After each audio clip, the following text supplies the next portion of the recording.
Luna here, and this time we're going to find out if we can beat Dark Souls left-handed. I know it can be done. People have beaten this game with crazier restrictions, but I don't know if I'll be able to do it. I've only beaten Dark Souls once, and while I've watched challenge runs, I'm far from knowledgeable about this game. If you're expecting to watch a god gamer, or whatever they call it now, just know that I have no idea what I'm doing.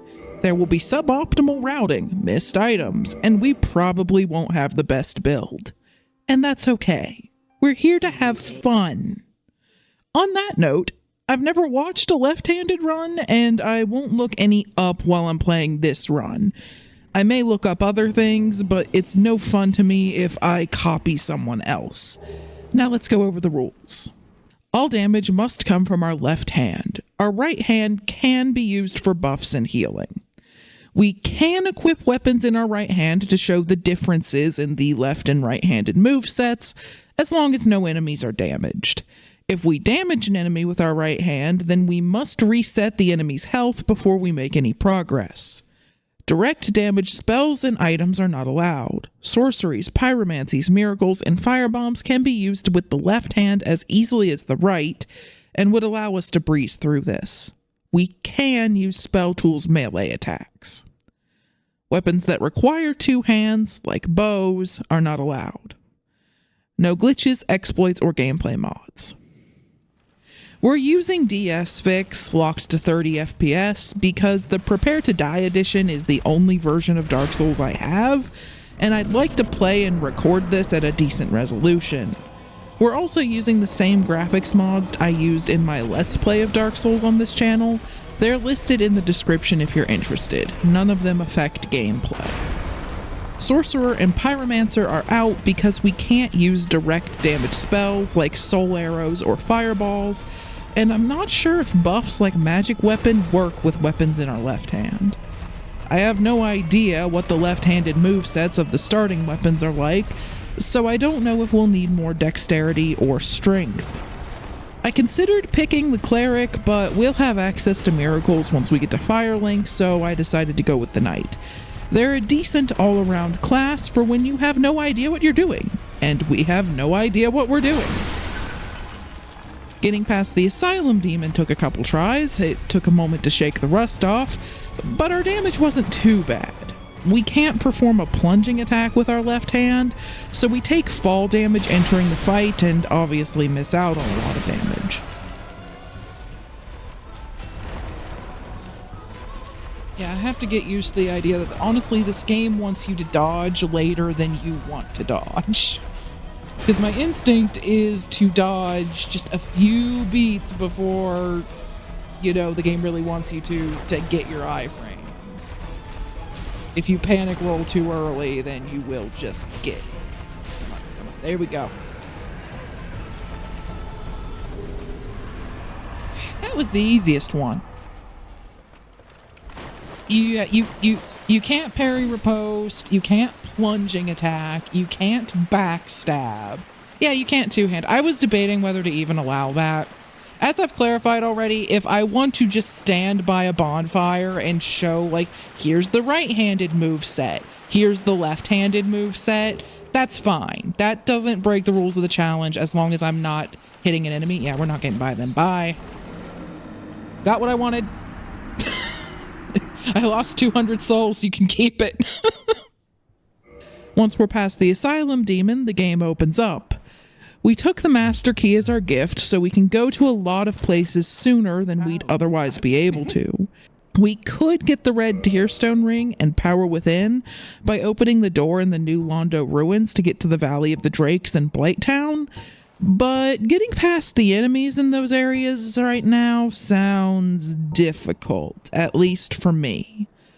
For now, our main focus is on finding different weapons so we can test their left-handed movesets.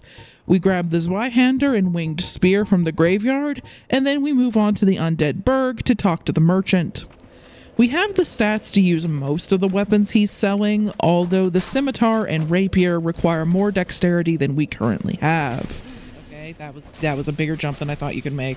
Okay, I mean, Not gonna lie, that's actually better than the broadsword. Apparently, maybe start as pyro so that you just start with an axe.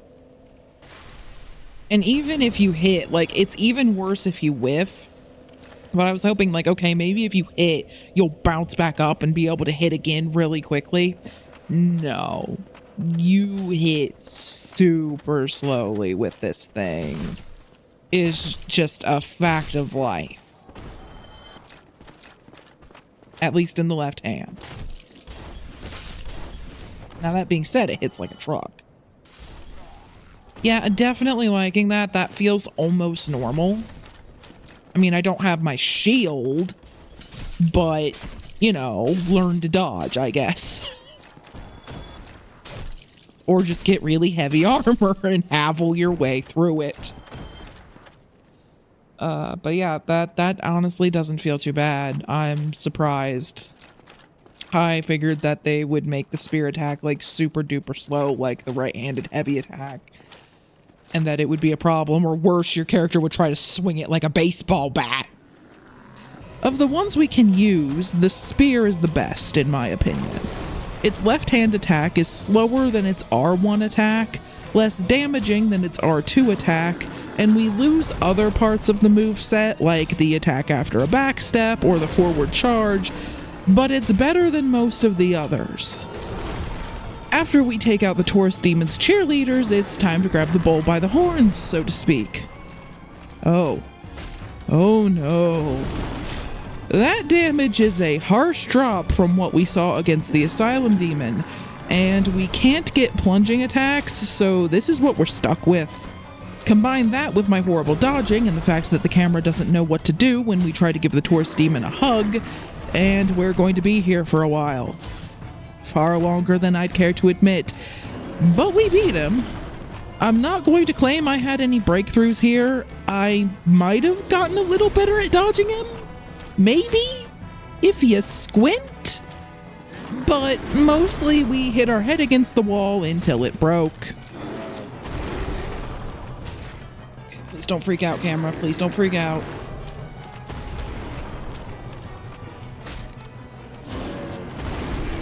Okay, we managed to at least avoid the worst hit of that. It's like I can kind of iframe it when the camera isn't freaking out. Once it freaks out and I can't tell what he's doing anymore, that's when I'm in trouble.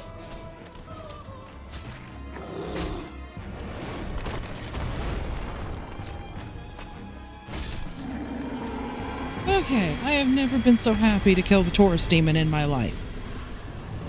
We work our way up to the Undead Parish, picking up the Claymore and a Lucky Boar's Head drop along the way.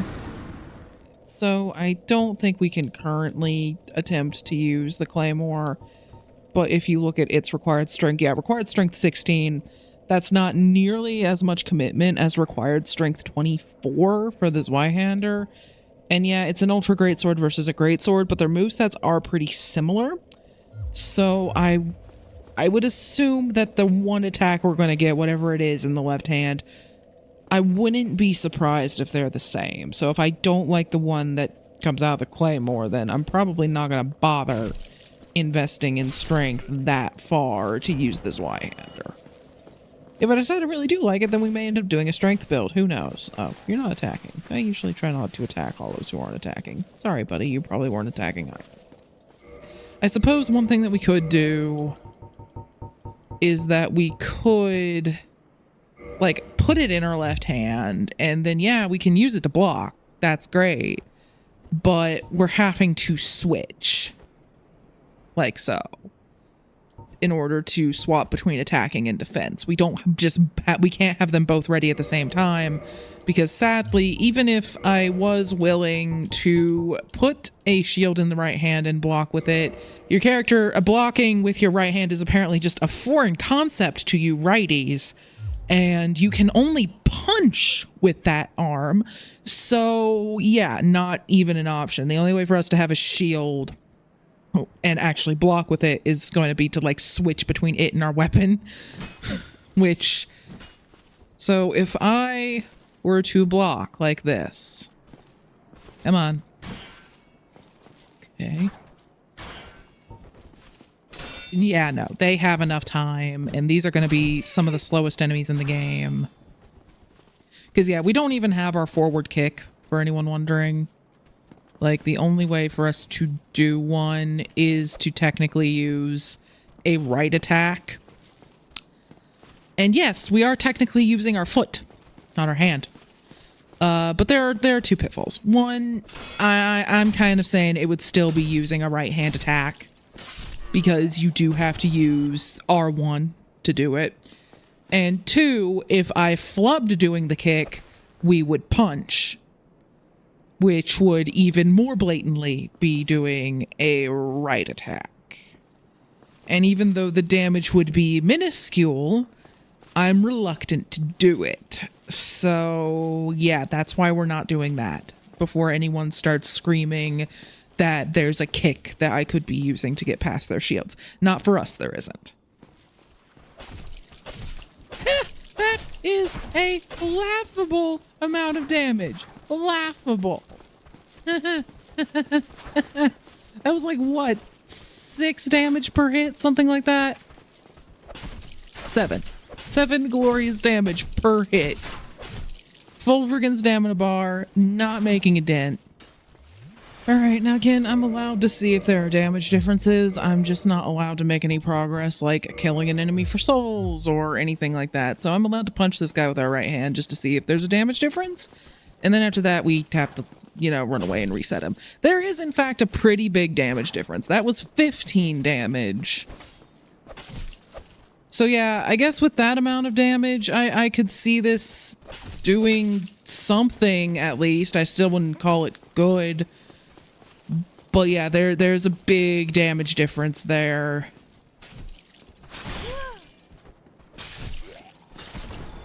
So these guys were getting 26, 27, sometimes like 33, but I think that's like when we get a counter hit or an instability hit.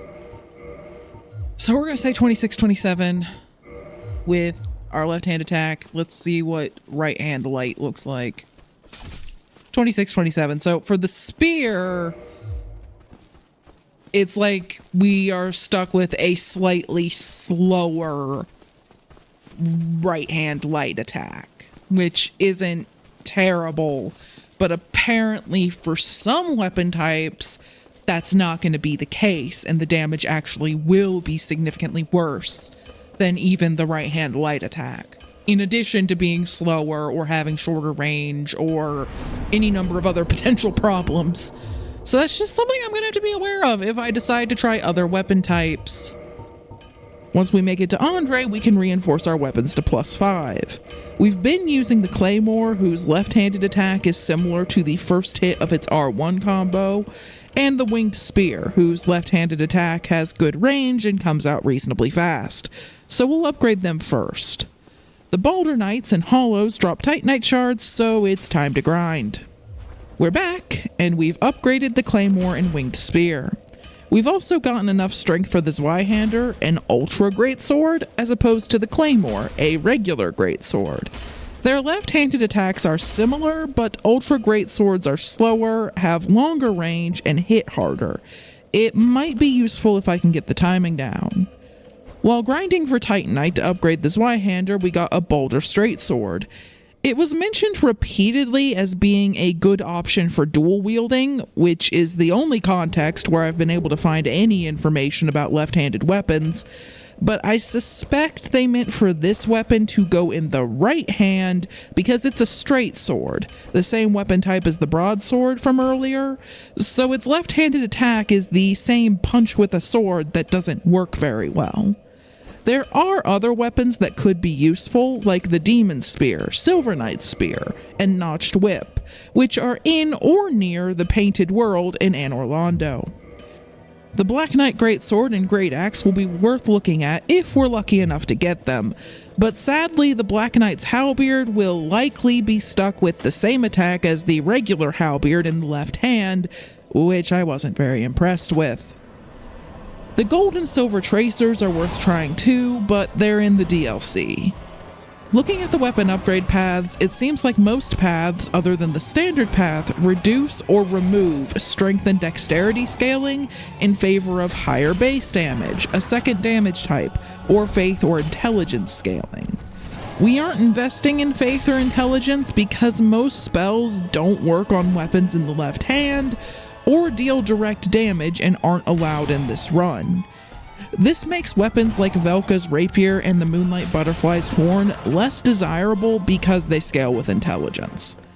Looking at all this, it seems like we need to get to Anor Londo, which is going to be an ordeal. To get to Anor Londo, we need to get through Sin's Fortress. To get into Sin's Fortress, we need to ring both Bells of Awakening. To ring the Bells of Awakening, we need to defeat the Gargoyles and Quelaag. The Gargoyles don't hold us up long. Our Claymore and Winged Spear do decent damage. The Claymore is better when we're fighting one Gargoyle, but the Winged Spear's faster attack is more flexible when we're fighting both Gargoyles. Quelaag is significantly more difficult. In fact, even getting to her is an obstacle. If we went through the back entrance to Blighttown and ran right to Quelaag, it wouldn't be too difficult, but we need several items from the depths and Blighttown, and I don't know exactly where all of them are. First, we need the Large Ember, which will allow us to upgrade our weapons further. It's in the depths, so we go to the Lower Undead Burg and fight Capra Demon. We also fight Havel and save Logan's apprentice along the way. Havel was terrifying, and I'm pretty sure his two-handed attacks would have one-shot us because his one-handed attack nearly did, but he's slow enough that even I can dodge him fairly consistently. I expected Capra to slow us down, but once we take out the dogs, he's easy to dodge when he isn't hitting us through the floor. We rescue Laurentius on our way through the depths and find the Large Ember behind one of the butchers. There's no need for us to go through the rest of the depths, so we head down to New Londo and through a gate in the Valley of the Drakes using our Master Key so we can enter Blighttown. I'm sure this hardly comes as a surprise, but I hate Blighttown. The poison swamp isn't that bad, but the scaffolding that I constantly fall off of or get hung up on, the respawning mosquitoes, the tiny hellhounds that very few melee weapons can hit, and the toxic dart blowers all come together to form an area that seems to be designed to drive me mad. There's no live commentary here because it'd either be fuming silence, unintelligible grumbling, or using curse words as every part of a sentence.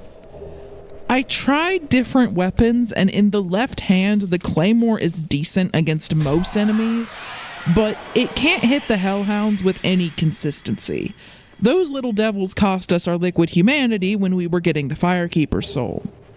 The Winged Spear is better against them, but it struggles against mosquitoes. Obviously, we pick up Power Within, along with the 10 Catalyst, Crimson Robes, Great Club, and Yato. Is that how you pronounce that? I don't know. I'm trying.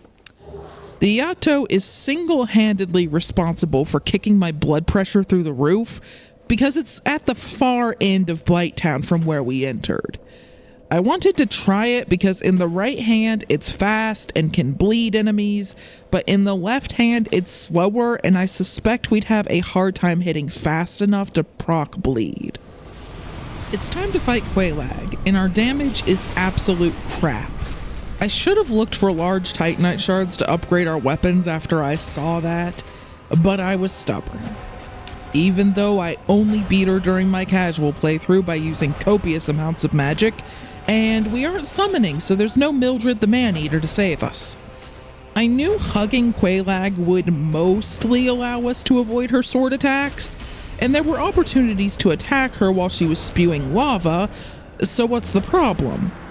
First and foremost, my dodging is abysmal, and my lack of situational awareness got us trapped between Quelaag and walls or lava pools, or even her legs that had very chunky collision when she was charging her blast attack, which one-shots us. There were a few attempts where she pushed us into lava pools, and it took a few tries before I realized the best way to deal with her forward leap with lava spew was to run or roll underneath her. Being landed on was a far better outcome than being hit by lava. These problems weren't insurmountable, we just needed better execution. Or a lot of patience and some luck, those would work too. After many attempts, we finally took her out. I kept swinging for a while, and there may have been screaming. Good news, we rang the bell. Bad news, we still have to get through Sen's Fortress and past the Iron Golem to get to Anor Londo, and I am not doing that until we have better damage, meaning we have to grind for large Titanite shards. I'll be back in a bit. We now have a plus 10 claymore and winged spear. We've also gained strength, dexterity, and endurance. I was tempted to get more vitality, but damage, stamina, and equipment loads seemed more beneficial. There are some items in Darkroot Garden that may make things easier going forwards, and I'm looking for any excuse to put off Sen's Fortress, so let's head there. Getting past the Titanite Demon isn't difficult now that we have plus 10 weapons, and the only enemies in Darkroot Garden that give us any problems are the Stone Guardians. The Ents can stagger us, but we'll soon fix that. While I blunder around looking for the solution to our poise problem, we stumble into the Moonlight Butterfly. We have to burn a couple humanity because we didn't bring much Estus into the fight, but we two-cycle the Moonlight Butterfly on our first try. I know it's an easy boss, just let me have this. Back to blundering around the Lost Woods, we head out towards the exit to the Valley of the Drakes to fight a Black Knight there and get another Black Knight shield in a run where it's next to useless. The Grass Crest shield the Black Knight was guarding, however, is useful. We can equip it in our right hand to benefit from its stamina regeneration buff. It's pretty common for players to equip the Grass Crest shield to their left hand for the stamina buff, even if they don't block with it. So I think our left-handed character using her right hand for the same purpose is fair. Afterwards, we finally found the item I was looking for, the Wolf Ring. The Wolf Ring grants a lot of poise, which will keep us from getting stunned by weak attacks. We might swap it out for something else once we have better armor, but until then it'll be helpful. It's time to head towards Anor Londo, which means going through Sen's Fortress. Hooray! It isn't too bad normally. I struggle with the pendulums, but otherwise I'm fine. In this run, however, we can't effectively block. Against the snakemen that shoot lightning, that's fine because we stagger them with each hit. But the larger snakemen hit like a truck, only stagger if we hit them twice rapidly, and take 4 hits to put down, so even if we do stagger them, they'll get a chance to retaliate. I've figured out how to dodge and counterattack most enemies, but I can't figure out how to dodge them and get a hit in before they retaliate. Sometimes when we're facing one in an open area, I can manage it by sheer luck, but we're often stuck fighting them on narrow walkways where dodging in any direction other than backwards will fling us to our doom. We got past them by using the dart traps or being aggressive and hoping it worked. It often didn't, but that isn't how we lost to this batch of liquid humanity. That honor goes to the Mimic with the lightning spear that I thought we could take out before it stood up. I was wrong. Very, very wrong. I regret my life choices. We did grab that lightning spear in the end, along with the gold serpent ring, the ring of steel protection, and the flame stoneplate ring. We freed Big Hat Logan, even though we probably won't need him, because I know if we left him, then somehow, some way, we'd need him. We also took out the 2 weaker Titanite demons in the tar pit. Afterwards, we went up to the bonfire in the upper part of the fortress, which I only found after I beat the Iron Golem during my first playthrough. And then we faced the Iron Golem. We did surprisingly decent damage considering we're only dealing physical damage, but when I tried to roll underneath it, the camera had a conniption fit and our bones were turned to powder. The second try went much better because we didn't lock on. All the lock on did was confuse the camera, making it harder to dodge. The Iron Golem isn't exactly a hard target to hit that we need to lock on to.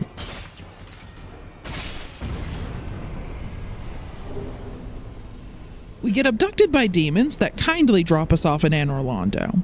We can take out the giant sentinels with 4 claymore hits, and they're slow enough that even I can dodge them. Most of the time. The demons are faster and have deceptively long range, but we manage. That brings us to the Silver Knight Archers. I know there's a trick to luring this one off the ledge, but I can't get him to do it consistently. After more tries than I'd care to admit, we finally get him to walk off and move on. Thankfully, there's a bonfire past him, so we won't have to do it again. We pick up Havel's armor as well as the Silver Knight armor. We don't have the equipment load to wear the full Havel set without fat rolling, but we can wear most of it plus the Crimson Robe. This gives us enough poise to swap out the Wolf Ring for the Gold Serpent Ring to grind for the Silver Knight Spear. Liquid Humanity would help, but we lost that to the gauntlet we went through to get here, and I'd rather save our poppable Humanity for emergency healing. It would also help if I could, fight the Silver Knights effectively. At best, we win half the time. I did figure out how to dodge him by circling around him, but sometimes his attacks would still hit. Once we had their spear, we ran past the knights and opened up the shortcut to get to the giant blacksmith from the main bridge, effectively connecting the cathedral to the rest of Anor Londo without going past the archers. Running away. Now it's time to fight Ornstein and Smo. I want to get past them because they're the last obstacle between us and fast travel, but, well, they weren't interested in going along with our plans. We got creamed. Often within seconds, repeatedly. Smo wasn't hard to deal with. I only had problems when he decided to charge while we were near him, and I eventually learned that rolling towards him in that situation was the best way to handle it. Ornstein, however, had much higher defenses, and some of his attacks did my head in, especially his charging attack. When it worked, it was avoidable, but if he got caught on Smo or a column or Dark Souls just had a moment, it was a glitchy mess. He also had a nasty habit of stabbing us through Smo, which somehow didn't hurt Smo. I attempted to take out Ornstein first, but he's so strong against physical and lightning damage, the only 2 damage types that we currently have decent access to, that I decided removing Smo and dealing with Super Ornstein on his own was the better option. And so we went for a while, making no progress. We went to the Firekeeper's bonfire because it gives us 10 Estus flasks instead of 5 without kindling, and the run back was long but simple. We'd run past the sentinel, dodge the demon near the blacksmith, fall down the stairs into the cathedral, dodge another sentinel, and then we're at the fog door with time to heal. Sometimes we'd use Power Within, but casting Power Within outside the fog door sometimes gave the Silver Knight on the stairs time to follow us and shoot at us through the fog door, so we started saving Power Within for fighting Super Ornstein. However, we rarely got to Super Ornstein. I started fighting the demons during the runbacks to the boss in the hopes that we'd get a demon spear, and we got one after a few attempts. According to the wiki, it has long reach, deals physical and lightning damage, and unlike the lightning spear, it scales with strength and dex. It won't help us against Ornstein, but Smo is supposedly weak to lightning, so it may help against him. We upgraded the Demon Spear to +3 and tested it. Against most enemies, it did similar damage to our +10 Winged Spear. While we're dealing more damage overall, we're dealing less physical damage, and the way Dark Souls calculates damage does not appear to be friendly to split damage. However, I was desperate for any edge against Ornstein and Smo, so I felt it was worth trying. We even beat the Titanite demon in the cathedral so we could upgrade it to +4 and swapped out the gold serpent ring for the ring of steel protection. Okay, that was pure freaking luck at the end. I just started attacking. It's like, well, either I'm gonna die or he is. Thank you, Demon Titanite. We have 1 HP and a dream.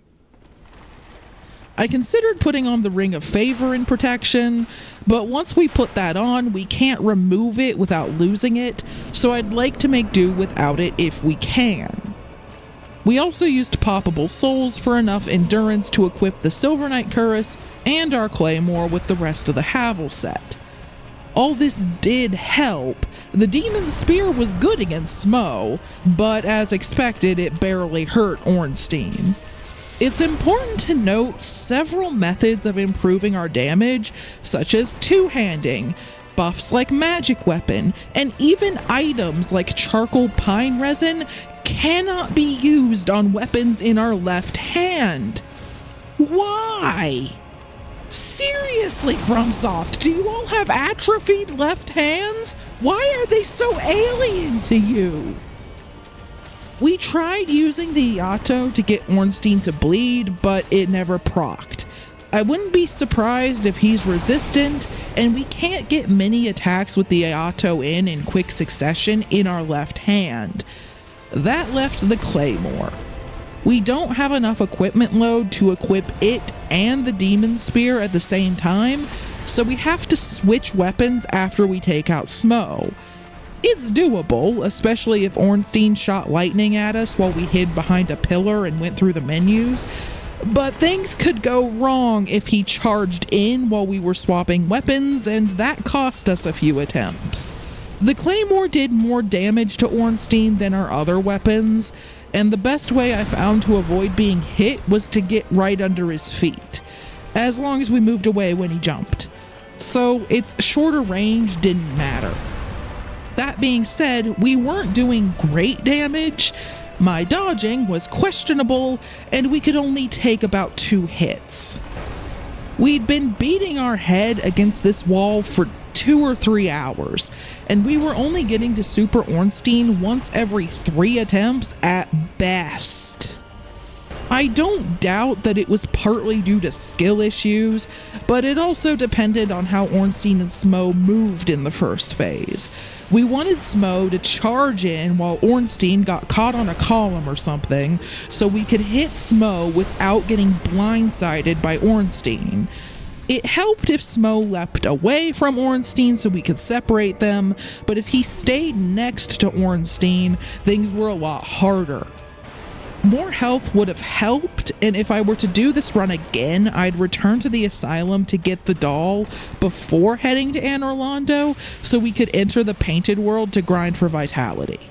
We also could have taken out Ingrid in the New Londo ruins for the key to lower the water and gotten the very large Ember to upgrade our weapons to plus 15, but that would have taken a lot of grinding for Titanite chunks. We still could have done those things, but by this point I was slightly insane and insisted on beating our head against the wall until either the wall broke or we did. I'll admit that the successful attempt was far from clean. We'd run out of Estus around the time we got Super Ornstein to half health. It was the first time we'd made it that far, so we used humanity to stay up.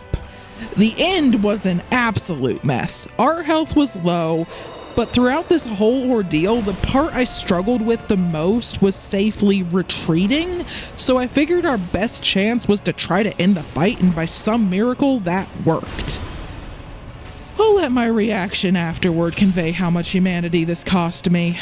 Most of the audio from during the attempts involves rather colorful ideas of where Ornstein could shove his spear, and YouTube says you can't hear that.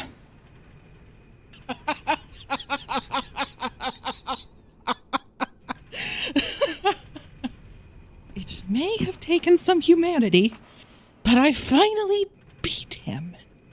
And there was a solid 30 seconds or so, some of which you heard, of unhinged laughter. I'm hoping that the little bit of it that you got was enough. I did turn the mic off because I was listening to other music, because I have been doing this for like at least 2 hours. So you didn't get to hear the purest unhinged laughter. You just got the tail end. Now that we've gotten the Lord Vessel, we can finally fast travel, and the last few areas are open to us. I'd like to get more vitality, but none of the areas we've been to are great for grinding souls, so we're going to return to the Undead Asylum and get the doll to enter the Painted World. We take out the Stray Demon while we're there using the Flamberge, which does less damage than our Claymore but can bleed enemies, and we get bleed to proc on the Stray Demon multiple times. We didn't really need it, but it's nice to know auxiliary effects like bleed work in the left hand. I was starting to wonder. We're not going to fight Priscilla, she's too adorable, and I don't think the Life Hunt Scythe would be useful considering I don't like the left-handed attack of other halberds. Scythes in the first Dark Souls are odd. They're listed as being halberds, but in the right hand they have their own moveset, so I'm not sure what they'll do in our left hand. There's another scythe in the catacombs we can try later. Until then, we're mostly in the Painted World to grind for souls. The Phalanx is easy to grind once we open the gate to the courtyard. We also fight King Jeremiah in the graveyard to obtain the Notched Whip. In the left hand, its attacks are quick and have decent range. While it doesn't inflict as much damage as most other weapons, it's probably our best option for inflicting bleed because it strikes faster than the Flamberge Oriato. By the time we leave the Painted World, we've significantly increased our vitality and have just over 1,000 health. I'm hoping that'll be enough to see us through this. I'd rather not level vitality until we can tank through everything. We also increased our strength and dexterity a bit. Now that we can take more than 2 hits, what's next? Taking out Pinwheel should be ridiculously easy, and it'll give us the right of kindling so we can kindle bonfires to give us up to 20 Estus flasks. I wonder if Pinwheel will last long enough for me to explain this. I wouldn't be surprised if he's already toast. The Silver Knight's Spear helps us take out the skeletons along the way without having to rush the Necromancers, although we still took the Necromancers out because we got very lost. We also took out Patches because I was not putting up with his shenanigans, and we picked up the Great Scythe to test its left-handed moveset. It turns out it is different, even in the left hand. Instead of whatever this attack is, it has a horizontal sweeping attack that looks far more useful. We've invested heavily into strength and dexterity, but scythes and rapiers might be a good option if you wanted to make a dex build instead. Maybe even a Dex Int build that used Velka's Rapier or the Moonlight Butterfly Horn. We'd have magic damage and the intelligence for utility spells like Fall Control and Light. I've been considering getting those, but we'd need 5 more intelligence for Light and 6 for Fall Control, and it isn't quite worth it. If we were getting damage from it, that would be another story. Speaking of, we could really use the Light spell right about now. I've only beaten Dark Souls once before this run, so I do not have the Tomb of the Giants memorized. We have a Skull Lantern, but in a cruel twist of irony, it can't be used as a light source in our right hand, only in our left, so we can't have a weapon ready while we're using it. I eventually figured out that these blue lights guide us towards Gravelord Nito, and our Silver Knight's Spear quickly disposed of his skeletons thanks to its divine effect, although we got toxicked early when he hit us with a red sword that stabs up from the ground. I know that a screaming sound plays when he starts that attack, and if I could see him, I could usually dodge it by watching his arm and rolling when he stabbed down, but if he was too far away, all we could do was roll and hope. Without his skeletons to stagger us, the rest of Nito's attacks were easy to dodge, although it still took a while to chew through his health.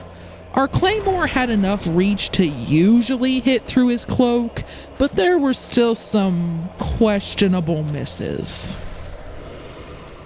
We warp over to Andre to upgrade our Notched Whip and Demon Spear, only to find out we need 1 more Demon Titanite. I thought we had enough after trading with Snuggly the Crow, and as I'm writing this, I just realized we could have gotten another Demon Titanite from Snuggly by giving him a Prism Stone from the Undead Merchant. We didn't need to go through the hiffle that was fighting the stronger Titanite demons in Sen's Fortress. Give me a moment.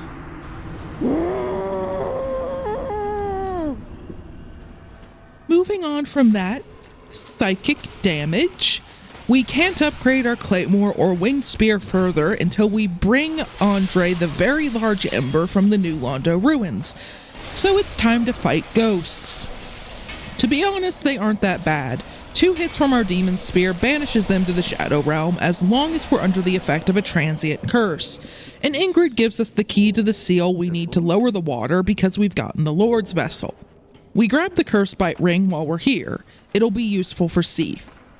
The Dark Wraiths in the formerly flooded ruins hit harder than the ghosts, but we find our way to the Ember. We can't enter the Abyss to fight the 4 Kings until we have the Covenant of Artorias, so we return to Andre and upgrade our Claymore to plus 14. We have just enough Titanite chunks for that, but the plus 15 upgrade requires a Titanite slab. We have one, but held off because I wasn't sure if we'd commit to the Claymore or the Winged Spear.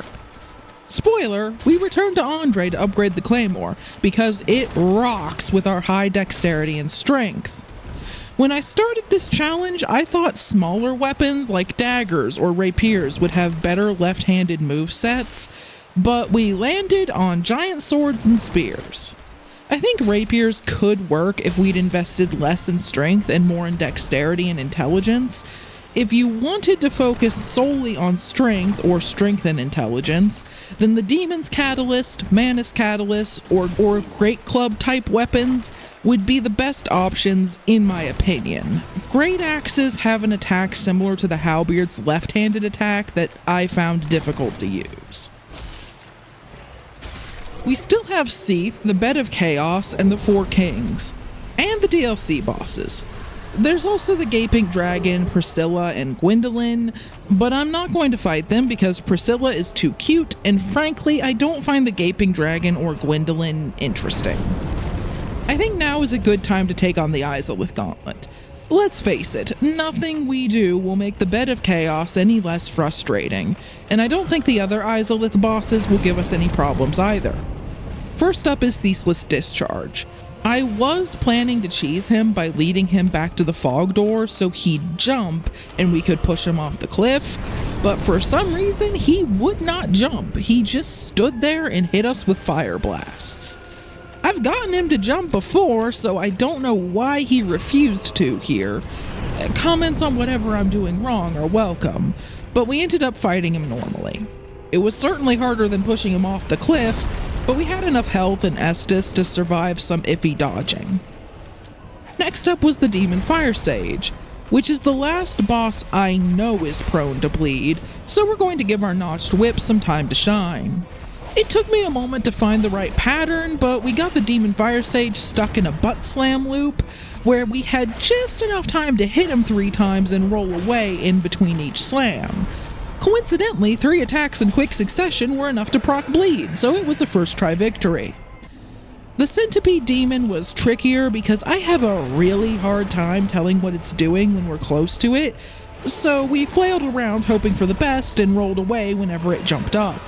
The end result was messy, and we were grabbed and used as a chew toy once, which was a deeply unpleasant experience, but we had enough health and defense to survive whatever it did to us, so it was another first try victory.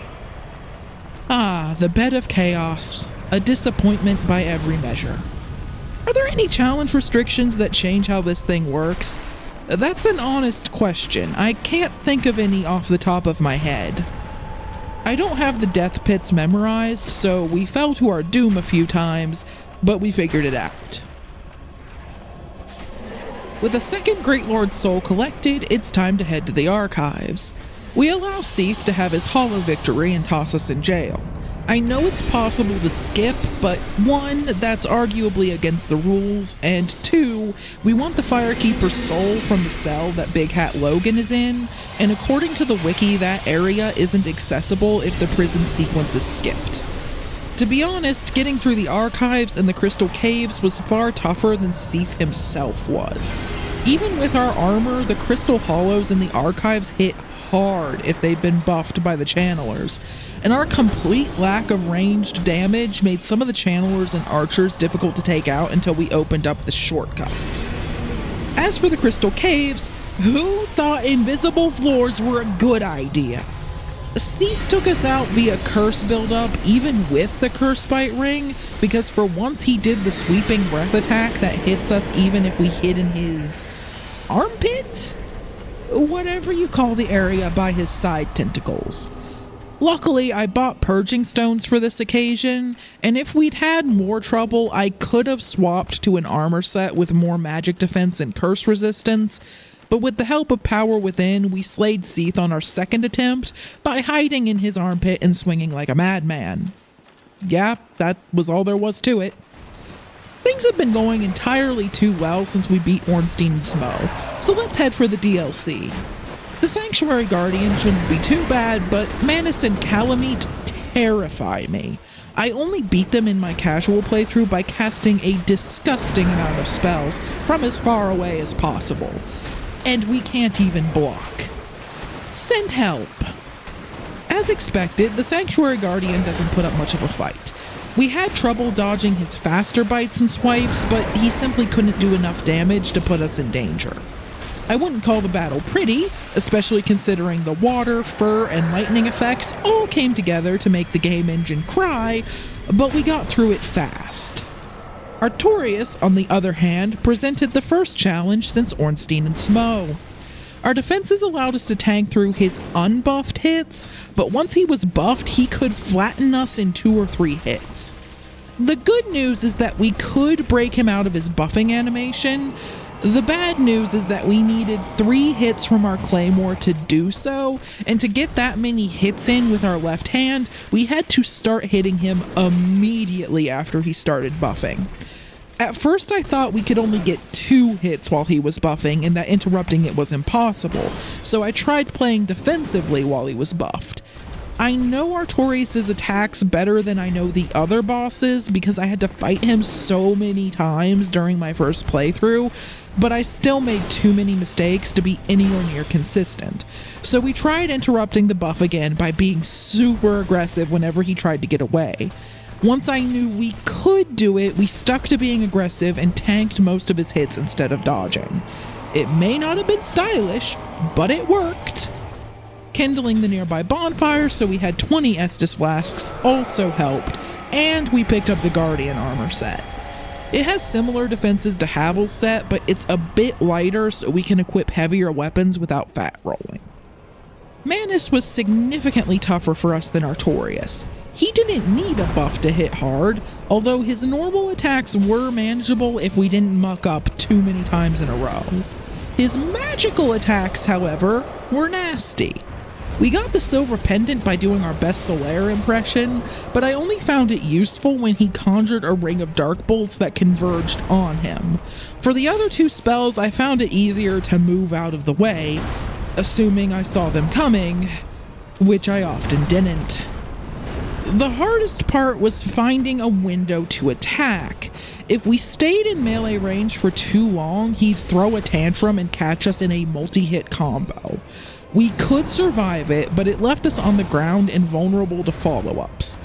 In fact, most of his attacks knocked us down, which is not something many enemies can do with our poise. We could hit his hand if we dodged when he slammed it down, but I found it easiest to bait out his shorter combos that wouldn't knock us down, except that we were going to get hit and attack while he was committed to those. It worked well enough as long as we got away before he threw a tantrum or jumped up to land on us. Even with this strategy, we were lucky to get more than 1 hit in. The winged spear might have served us better with its longer range and faster attacks, but it's only +10 and we didn't have any Titanite chunks, so we stuck to our Claymore. It took several tries and a lot of Estus flasks, but it eventually worked and cost me less sanity than Ornstein and Smo did. Next up is Calamite. When I fought him casually, I shotgunned him with Dark Bead and Soul Spears, buffed with Power Within and the Bellowing Dragon Crest Ring. This time, we have to melee him. After the first few attempts ended poorly, we adjusted our gear. It turns out, we had our Silver Serpent Ring when we were fighting Manus, instead of literally anything useful.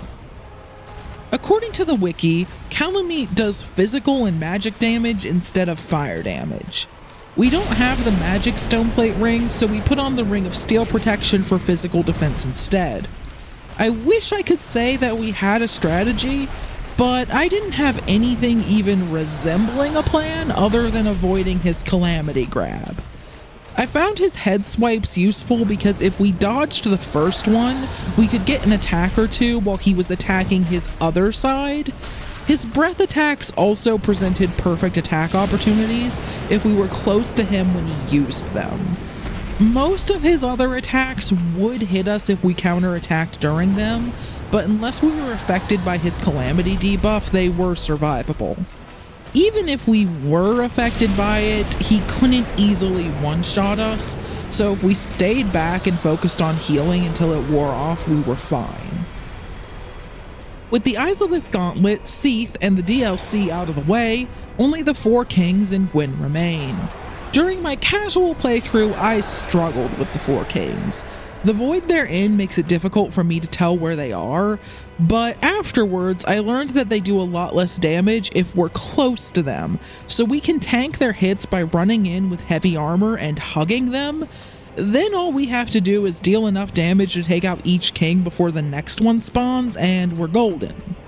I tried out the Gold Tracer. In the left hand, it has a fast 2-hit L1 combo and a slower 3-hit L2 combo that does less damage per hit, so it's kinda pointless, but at least the L1 is good. It also inflicts bleed, although neither the Four Kings nor Gwyn were affected by it. We used the Gold Tracer against the Four Kings because I figured its speed might make up for its lower damage. I'm not sure if that's the case or not, because we first tried the Four Kings and never had a chance to try our Claymore. That leaves Gwyn, the final boss who's an absolute joke if you can parry. Unfortunately, none of our favorite weapons can parry. The Gold Tracer has a 3-hit combo and spears and greatswords block. In retrospect, we should have tried blocking to see if Gwyn would recoil, but that would have been the only use of blocking because those weapons don't block much damage. We can't riposte, but if we had a left-handed weapon that could parry, then we could use the parry window to attack or heal. To do that, we'd have to use a parrying weapon like a rapier, which would sacrifice a lot of our damage, or we'd have to switch to a shield or an empty hand and then back to our weapon, which would be way too slow. Our Claymore only staggered Gwyn every 3 hits, and only if we got 3 hits quickly. Even after we swapped Guardian Armor and Havel's Cuirass, and put on the Flame Stoneplate Ring, we weren't able to tank that many hits between staggers. We also got staggered from time to time ourselves, even when we wore the Wolf Ring. I considered trying our Winged Spear, but I don't think it would outreach Gwyn's wannabe lightsaber. It's also important to note, Gwyn doesn't back off. Ever. His attacks and recoveries are fast, with the sole exception of his grab attack if we avoid it. So without parries or recoils, we rarely have a moment to breathe. Even if we dodge his attacks, which with my lack of skill is rare, he keeps attacking. We got a Black Knight's Greatsword on the way to Gwyn, so I figured we may as well upgrade and try it. It's an ultra greatsword like the Zweihander from way back at the start, so it hits hard, but it's noticeably slower than our Claymore. However, it also reliably staggers Gwyn every other hit, and it's far easier to get 2 back-to-back hits without getting staggered, or missing, or dying, than it is to get 3 back-to-back hits. This was the first attempt where it felt like we could win with some tweaks and a little luck. I tried using lighter armor to keep us mid-rolling despite the Black Knight Greatsword's heavier weight, but I soon accepted dodging was not going to be part of this fight. That meant we could swap out Havel's ring, which hasn't left our finger since we picked it up ages ago, for the Flame Stoneplate ring and the Ring of Steel protection. I considered the red Tearstone ring, but if our health was that low, Gwyn would take us out in a couple hits. If we had 2 spell slots, I would have tried Iron Flesh, but I figured Power Within would help more since we could only use 1. Even with all that, we weren't quite able to beat Gwyn, so we finally put on the Ring of Favor and Protection. The extra health made up for losing the Flame Stoneplate ring, and the extra stamina helped us keep pressure on Gwyn. The Black Knight's Greatsword took a lot more stamina per swing, which caused issues even with the Grass Crest Shield boosting our stamina regeneration. This was enough for us to tank Gwyn's hits and keep enough pressure on him to stagger him consistently and heal back up. Was it stylish? No! None of the fights in this run were skillful. They've come down to tweaking equipment, boosting our stats, and most importantly, beating our head against the wall until it broke. For what it's worth, I kept our vitality investment reasonable. Most of our levels went into strength, dexterity, or endurance, all of which are near the soft cap, assuming I'm understanding the wiki correctly. My main goal for this run, other than hopefully being entertaining, was to force myself to engage in melee combat because I leaned heavily on spellcasting during my casual run of Dark Souls. I also didn't want to block too much, so not being able to effectively do that was a bonus of sorts. I was hoping I'd figure out how to dodge at some point, but to be honest, I don't know if that's ever going to happen. I hope you enjoyed that run. If you did, please consider subscribing. YouTube memberships are also a thing if you want to support the channel further, but most of all, thank you for watching. If you have challenge run ideas, please post them in the comments. I can always use more. See you guys next time.